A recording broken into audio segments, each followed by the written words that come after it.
하나님의 말씀입니다. 신약성경 누가복음 2장 25절로 33절까지의 말씀입니다.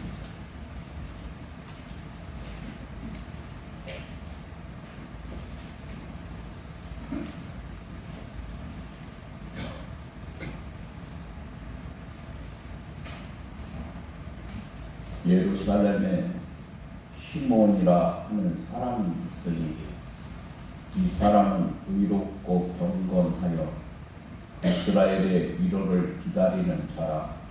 성령이 그 위에 계시더라. 그가 주의 그리스도를 보기 전에는 죽지 아니하리라는 성령의 지시를 받았더니 성령의 감동으로 성전에 들어가며 마침 부모가 율법의 관례대로 행하고자 하여 그 아기 예수를 데리고 오는지라. 시몬이 아기를 안고 하나님을 찬송하여 이르되, 주제여 이제는 말씀하신 대로 종을 평안히 놓아 주시는도다.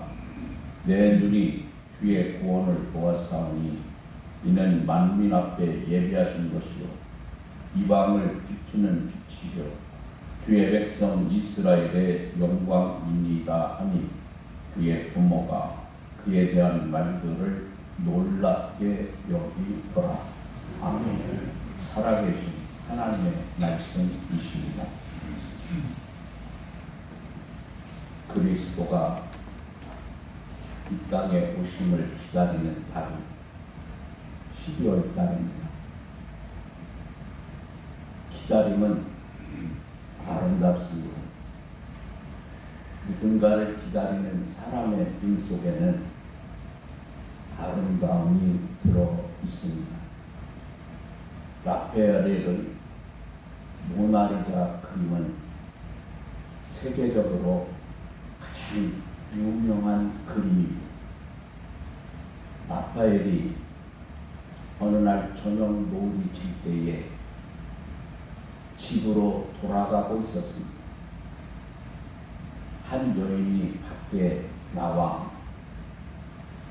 퇴근하는 남편을 기다리고 있습니다. 남편이 늘 걸어오는 먼지를 바라보는 이 여인의 눈은 정말 아름다웠습니다.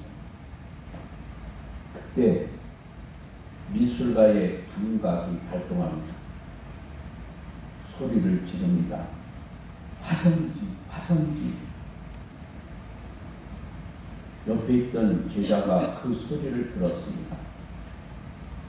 갑자기 화성지가 있을 리 없습니다.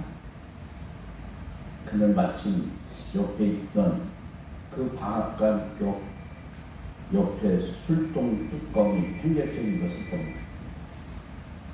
그 술통 뚜껑을 갖다 주었습니다. 물론 물감도 없습니다. 라파엘은 옆에 있는 숫덩이 하나를 집어듭니다. 그리고 술통 뚜껑 위에 이 남편을 기다리는 아름다운 여인의 모습을 정신없이 그려나갔습니다. 이 그림이 역사상 가장 유명한 작품 모나리자입니다. 오늘 예수님을 기다리는 시몬의 이야기는 아름다운 기다림의 모습입니다. 예수님은 어떤 분이시기에 그렇게 기다린 것일까요? 예수님이 이 땅에 오시면 어떤 일이 일어나는 것을 있기에 예수님을 그렇게 기다린 것일까요? 예루살렘에 시몬이라 하는 사람이 있었습니다. 의롭고 경건하게 살아가는 사람입니다. 어느 날 이분이 기도하는데 성령이 말씀하셨습니다. 그리스도를 보기 전에 죽지 아니하리라. 여러분, 기도할 때에 우리 하나님이 주시는 감동은 그대로 이루어집니다. 그래서 기도는 위대합니다. 어느 날 성전에 들어가서 기도하고 싶은 성령의 감동이 있었습니다. 성전에 기도하러 들어갑니다. 마리아와 요셉이 아기 예수님을 안고는 성전으로 들어옵니다. 기도 중에 받은 성령의 감동은 그대로 이루어졌습니다. 시몬은 아기 예수를 안고 예수님이 어떤 분임을 고백하고 있습니다. 시몬의 예수님을 향한 고백이 바로 우리 주 예수 그리스도에 대한 고백입니다. 오늘 성경 본문은 우리에게 이렇게 말씀하십니다. 예루살렘에 시몬이라 하는 사람이 있으니 이 사람이 의롭고 경건하여 이스라엘의 위로를 기다리는 자라. 시몬은 민족의 위로를 기다렸습니다. 바로 예수님을 기다린 시입니다. 예수님이 오시면 이스라엘의 위로가 될 것을 알았습니다. 그리고 믿었습니다. 당시 이스라엘은 로마가 지배하고 있었습니다. 다시 말하면 로마의 식민지입니다. 여러분, 식민지는 고달프기가 짝이 없습니다. 열심히 농사를 지어 농산물을 생산해내면 그것을 모두가 가지고 갑니다. 사람 죽이기를 파리 목숨보다 더 쉽게 죽입니다. 살아있는 사람들은, 식민지 사람들은 모두가 종들입니다. 시몬은 늘 성전에서 하나님 앞에 이렇게 기도합니다. 하나님, 우리 민족을 위로할 분을 보내주세요. 하나님께서는 위로자가 오기까지 죽지 않을 것이라고 알려주십니다. 그래서 시몬은 힘이 났습니다. 그가 기다리는 위로자가 바로 예수님이십니다. 바닷가에서 조개 둘이 마주 앉아 이야기를 주고받고 있습니다. 조개 하나가 말합니다. 내 뱃속에 어느 날 원인을 알 수 없는 한 혹이 생겨 말할 수 없는 아픔을 겪고 있어. 그랬더니 다른 조개가 자랑 삼아 말합니다. 나는 아무 탈 없이 잘 지낸다. 이런 이야기를 지나가던 거북이가 듣고 말합니다. 당신은 건강해서 좋겠네요. 그러나 뱃속에 혹이 있는 조개는 지금 진주를 만들고 있어요. 이 말에 진주 조개는 큰 위로를 받았습니다.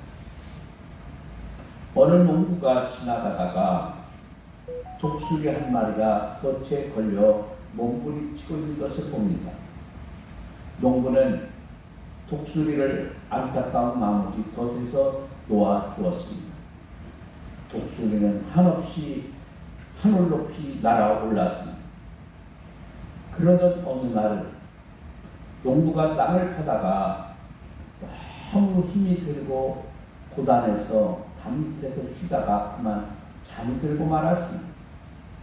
그런데 갑자기 독수리가 나타나서 이 농부의 모자를 입에 물고 달아납니다. 잠자리 들었던 농부가 갑자기 깜짝 놀라 벌떡 일어나 독수리를 쫓아갑니다. 그 순간에 뒤에서 담이 무너져 버렸습니다. 만약에 그대로 있었다면 이 농부는 단단히 깔려 죽었습니다. 독수리를 구원시켜 주었더니 독수리가 이 농부를 구원해 주었습니다. 우리가 주님의 일을 하면 주님은 우리의 일을 하여 주십니다. 시몬이 기다리는 예수님은 구원자입니다.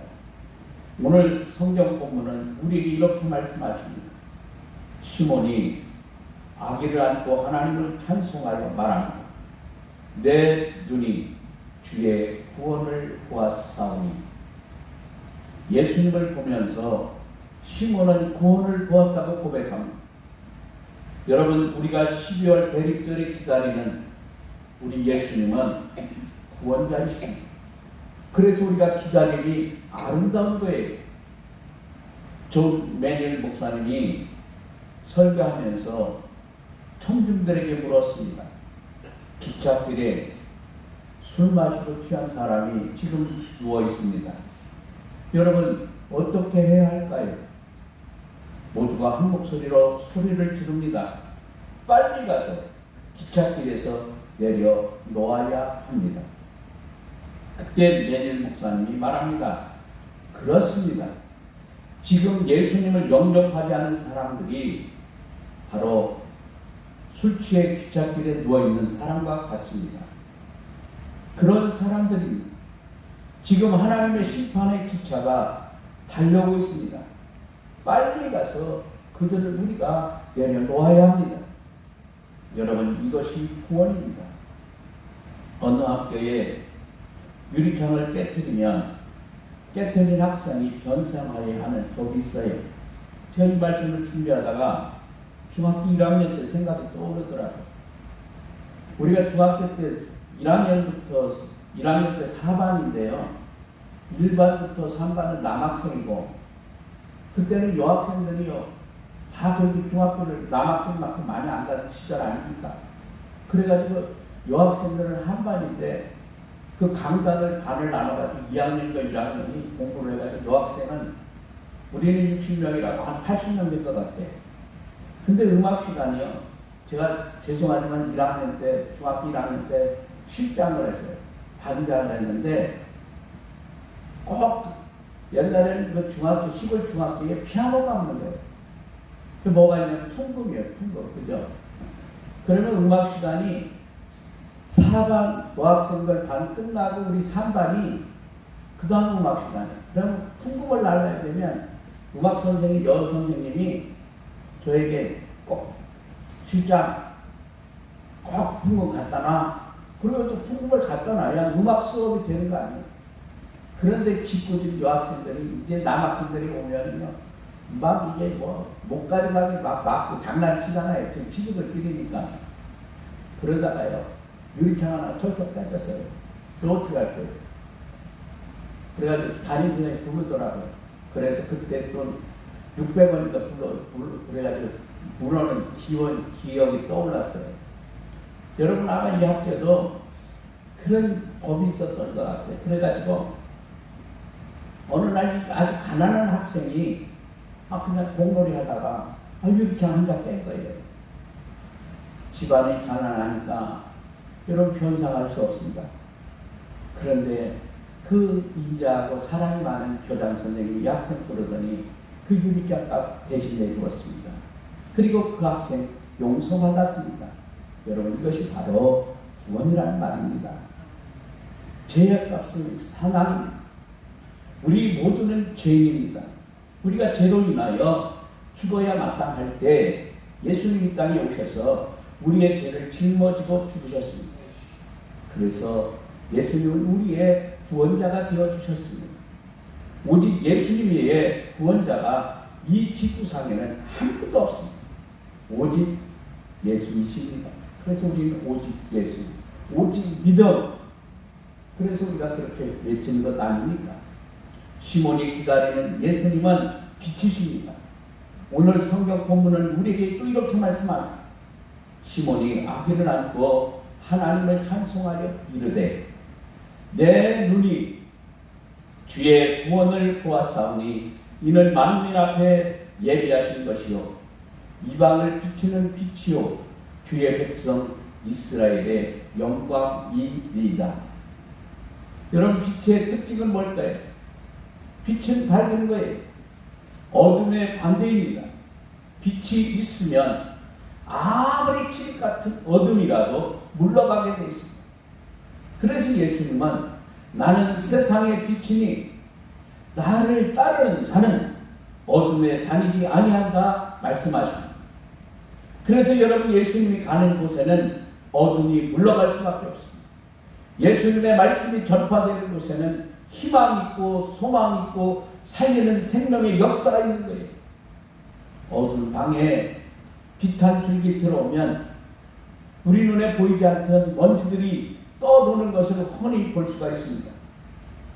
가만히 있으면 안 보이던 것들인데 빛이 들어오면 보이는 것처럼 혼자 있을 때는 모르던 것이 빛 대신 예수님이 오시면 자기의 어두웠던 것이 드러나게 됩니다. 어부 베드로가 갈릴리 호수에서 고기를 잡고 있었습니다. 그날 밤새도록 그물을 내렸다 올렸다 수고를 하였지만은 그날만큼 고기를 한 마리도 잡지 못합니다. 아침에 실망스럽게 그물을 싣고 있는데 예수님 가까이 오셔서 집에 돌아갈 생각으로 그물을 싣지 말고 깊은 곳에 그물을 던지라 주님 말씀하셨습니다. 베드로가 예수님 말씀이 어떻게 했어요? 순종했습니다. 그리고 깊은 곳에 그물을 던집니다. 그물이 찢어지도록 많은 고기를 잡았습니다. 이때 베드로가요 예수님 앞에 엎드리면서 한 유명한 말이 있습니다. 주여 나는 죄인으로서이다. 주여 나는 죄인으로서이다. 그리고 그 많은 고기와 배와 그물과 가족을 버리고 베드로가 예수님을 쫓아갔습니다. 그 순간이 베드로의 일생에 획기적으로 바뀌는 순간입니다. 베드로는 고기를 잡으러 나왔다가 목적을 이룬 순간에 예수님 앞에 엉뚱한 죄인이라는 고백을 합니다. 빛 대신 예수님 임하시면 안 보이던 죄가 보이게 됩니다. 여러분, 빛에는 생명력이 있습니다. 우리들이 집안이나 아파트 이런 집안에 보면 그 창가에 있는 화분에서 자라는 식물이 모두가 빛이 들어오는 창가를 향하여 자라나는 것을 발견하면서 빛의 신비를 느낄 때가 있습니다. 여러분 혹시 산에 올라가셨다가 내가 방향 감각을 잃어버릴 때가 있어요. 그렇잖아요. 어디가 남쪽인지 어떻게 하면 여러분 그 방향을 찾겠어요? 찾는 유일한 방법, 나뭇가지를 보면 아는 거예요. 어느 쪽이 여러분 더 길까요? 햇빛이 비치는 남쪽이 가지가 더 기는 거예요. 우리는 그것을 보고서 이쪽이 나뭇가지가 길 쪽을 보면서 여기가 남쪽이구나. 방향을 찾는 거예요. 둥굴에 들어가 보면 그 빛이 들어오는 곳까지 식물이 자라나는 것을 우리가 볼 수 있습니다. 빛은요, 생명력이 있어요. 예수님은 그래서 자신을 생명의 빛이라고 말씀하십니다. 말라기 선지자가 말씀합니다. 내 이름을 경외하는 너에게는 의로운 해가 떠올라서 치료하는 광선을 바라니 너희가 나가서 외양간에서 나온 송아지같이 되리라. 그래서 빛 대신 예수님을 만난 이들은 생명을 얻게 됩니다. 어느 교회에서 성탄절에 생긴 이야기입니다. 어느 어머니 한 분이 장난감을 모아서 가난한 고아원 아이들에게 선물로 주고 싶은 마음이 있었어요. 그래서 이 어머니가 장난감을 모았습니다. 어린 아들에게 어머니 말합니다. 너도 엄마가 하는 일에 동참해야지. 내가 가지고 있는 장난감 중에 한 개를 가지고 와라. 그런데 이왕이면 내가 가장 아끼고 가장 좋아하고 가장 비싼 것 그거 하나 바칠 수 있겠니?